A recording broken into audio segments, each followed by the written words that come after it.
Tamar Zandberg is the Israeli Minister of Environmental Protection, and she joins me now. You have been at this table trying to push this forward. I'm sure it has been incredibly frustrating at times. This has not been an inspiring conference. I don't have to remind you. The UN has been very clear.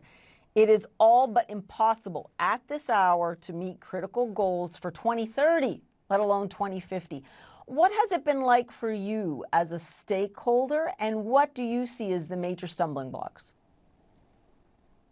Yeah, so I think I have to not fully agree with you, and I think there is a sense of some kind of failure, so to speak, in the last few days. I actually don't think this is the case.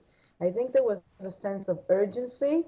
We saw almost 200 countries represented, over 120 heads of state gathering together in one place, united against climate change and with the same message that we cannot cross the 1.5 degrees.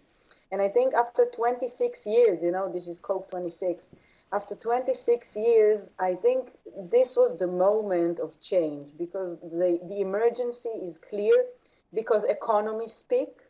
Now it's not just politics, and it's not just policy makers. It's searching for economic opportunities that will help us adjust to the new reality that climate change shapes and designs for us. And I think there is not only a growing understanding, but some kind of a shift, of a turning point from which we understand that there is no turning back, and climate change is real.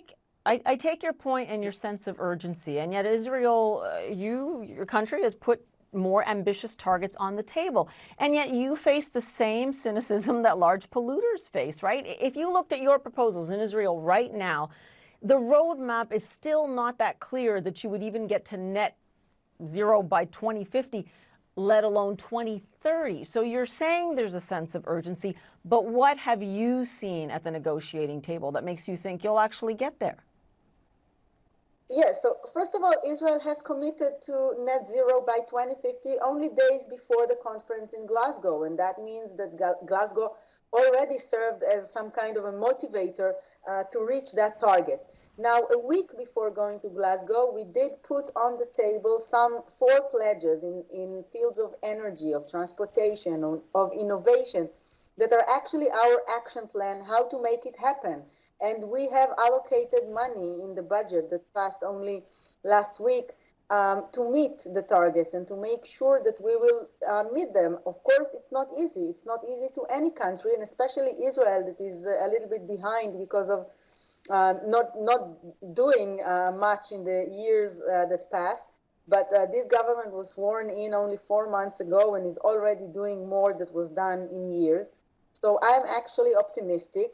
I think that our innovation that we are known of, and our Prime Minister focuses on innovation very much, and this is something that we hope that the climate technologies that will be invented in the next few years can contribute a lot. But we don't sit and wait for the new technologies.